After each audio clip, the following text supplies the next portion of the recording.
Now, one of the first concepts that you're going to come across as a beginner with GitClear is this concept of line impact. Line impact is GitClear's standard unit of measurement, and the reason that we created line impact was because we needed a means to compare our progress across repos so we know when the choices that we're making are driving up productivity or are impairing it. But it's a mistake to say that line impact directly measures productivity. Line impact measures the rate of repo evolution, with special emphasis on changes that remove legacy code, add documentation, or write tests. Having a high line impact is like having a vector with a large magnitude. The vector could be pointed towards improved business outcomes, or it might be pointed towards sloppy bug fixes that add to the team's tech debt.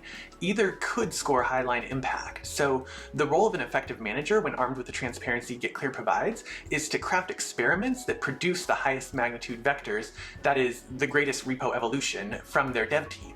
And to do that while staying sufficiently involved in code review to ensure that the repo evolution is pointed towards a desired business outcome or KPI. So what does that mean? What does it mean to evolve a Git repo? Or put another way, what is it that line impact is measuring?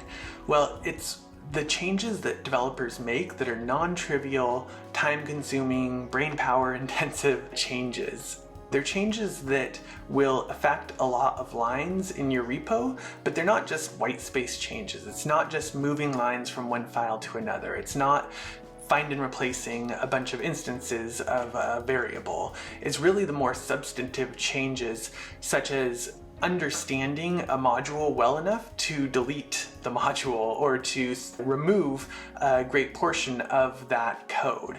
Those kinds of activities are often the hardest and the most valuable ones that developers will undertake when they're trying to simplify or condense legacy code. To prove that line impact is measuring progress, we conducted an empirical study in 2020 that analyzed thousands of Jira tickets and found that line impact is better correlated with story point completion than any of the conventional Git metrics. When you log into GitClear, the default report that you're going to arrive at is what we call the commit activity browser.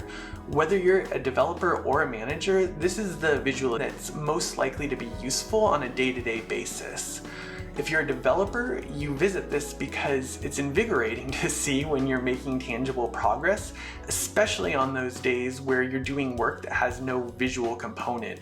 You can come here at the end of the day and you can see, okay, something did get done. I do feel satisfied that the toil and the labor that I've invested is going towards a productive outcome, even if that outcome is invisible tech debt removal. It's also a great way to self-review your own work at the end of a day when it's still fresh in your mind and you can spot opportunities to make incremental improvements to it before it gets to pull request. If you're a manager, you visit the commit activity browser because you want to hone your intuition for the tasks that your different developers thrive on. When you're trying to maximize developer productivity, you need to maximize for developer interest and ownership.